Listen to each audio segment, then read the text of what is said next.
Pertanyaan berikutnya dari Ibu Esther Seribu Dirahayu yang tadi ada di YouTube juga. Shalom, saya mau tanya, apakah agama atau keyakinan itu dinamis mengikuti zaman? Lalu berkaitan dengan pertanyaan saya yang lalu, yang saya tahu sering dikatakan Tuhan Yesus Kristus memberkati, apakah ini kurang tepat? Mohon penjelasannya Pendeta, terima kasih.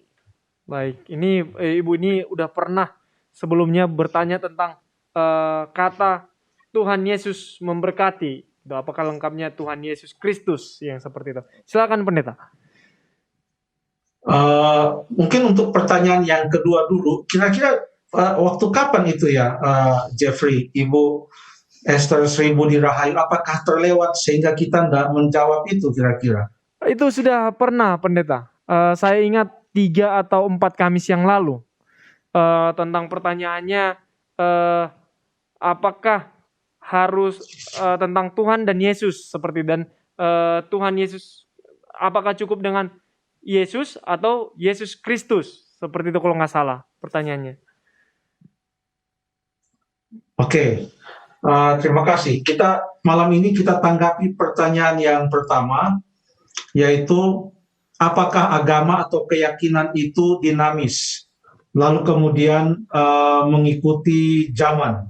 Ya, apakah keyakinan itu mengikuti zaman atau dinamis?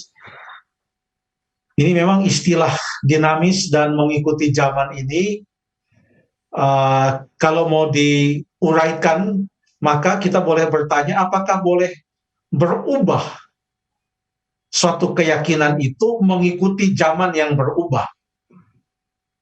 Apakah kira-kira demikian? Apakah kita boleh menjadikan perkembangan zaman sebagai patokan atau standar penyesuaian dari keyakinan kita atau agama kita?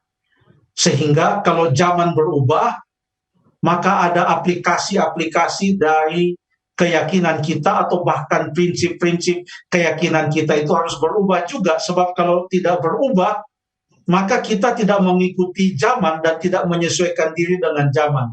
Jadi ini belum menjawab ya, ini masih menguraikan pertanyaannya. Jadi apakah kita bisa menjadikan zaman itu sebagai patokan penyesuaian untuk keyakinan kita supaya keyakinan kita itu bisa dinamis lalu mengikuti zaman. Yang pertama-tama yang perlu kita ketahui adalah dalam Ibrani pasal yang ke-13, bolehkah Falisa membacakan ayat ini? Ibrani pasal yang ke-13 ayat yang ke-8 dan ayat yang ke-9. Yesus Kristus tetap sama, baik kemarin maupun hari ini dan sampai selama-lamanya.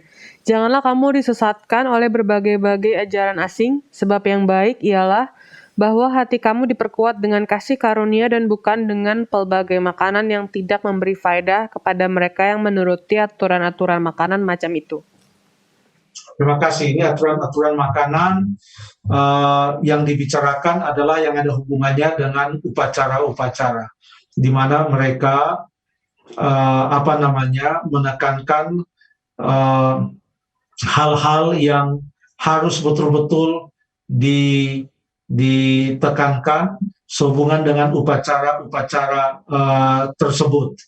Tapi yang dikatakan di sini di dalam ayat yang ke-8, Yesus Kristus tetap sama, baik kemarin maupun hari ini dan sampai selama-lamanya.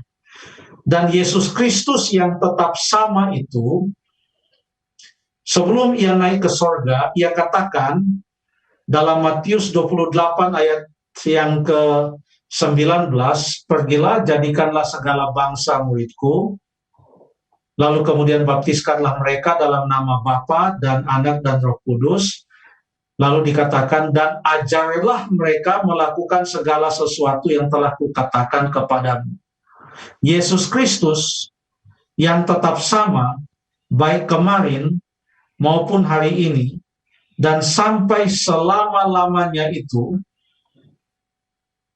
mengajarkan atau memberikan perintah supaya kita mengajarkan segala sesuatu yang telah Ia sampaikan kepada murid-muridnya.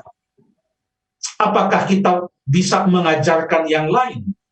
Kalau Yesus Kristus itu sama, kemarin, sekarang, dan selamanya, yang memerintahkan kita mengajarkan apa yang sudah Ia ajarkan. Jadi nampaknya di sini yang menjadi patokan itu bukanlah zaman, tapi yang menjadi patokan itu adalah firman Tuhan, supaya di zaman manapun kita berada, apapun tantangan zaman itu, tetap ada suatu patokan yang tidak pernah berubah, supaya di zaman manapun kita berada, kita boleh tetap mengikuti akan firman Tuhan. Ada 3 bahkan 4 orang muda dari Yerusalem, orang-orang Ibrani, yang berpindah dunia, kalau boleh kita katakan, berpindah budaya dan tempat dari Yerusalem atau di Israel, mereka dibawa ke salah satu pusat peradaban dunia yang sudah sangat maju pada saat itu, yaitu di Babel atau Babylon. Dan di sana, di Babylon ternyata mempunyai aturan-aturan yang berbeda. Makanannya berbeda, aturan-aturannya berbeda. Pertanyaannya, apakah Daniel, Sadrak, Mesak, dan Abednego menyesuaikan keyakinan mereka dengan tuntutan-tuntutan yang ada di Babylon? Jawabnya tidak. Justru mereka menjadikan firman Tuhan sebagai patokan, sehingga apapun tuntutan-tuntutan yang ada di lingkungan yang baru, di budaya yang baru, di tempat yang baru yang mereka datangi itu, atau mereka dibawa untuk ditawan di sana, sekalipun itu berbeda, mereka tetap mempertahankan akan firman Tuhan itu. Jadi yang menjadi standar bukanlah keadaan di Babylon, tapi yang menjadi standar adalah firman Tuhan. Yang menjadi standar adalah firman Tuhan. Sebab sekarang ini kalau kita mau mengikuti perkembangan zaman, apa yang dikatakan tentang zaman sekarang ini?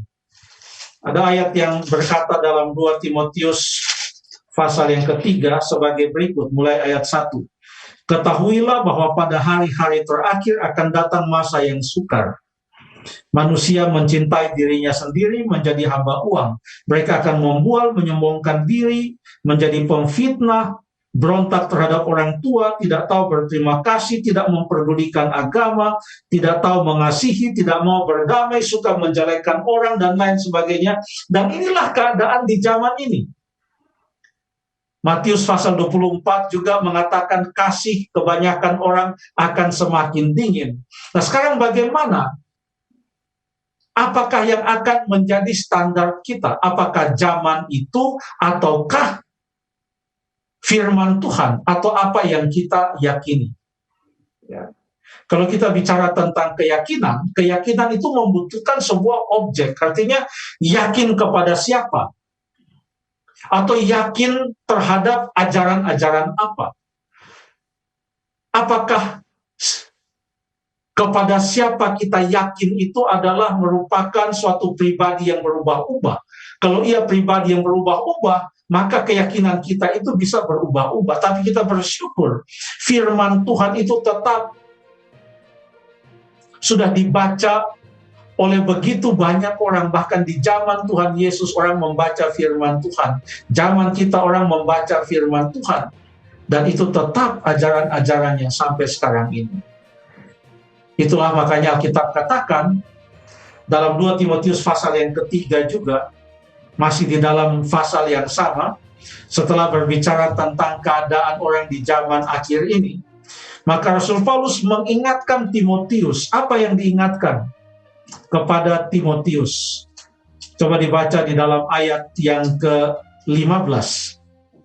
Ingatlah juga bahwa dari kecil engkau sudah mengenal kitab suci yang dapat memberi hikmat kepadamu dan menuntun engkau kepada keselamatan oleh iman kepada Yesus Kristus.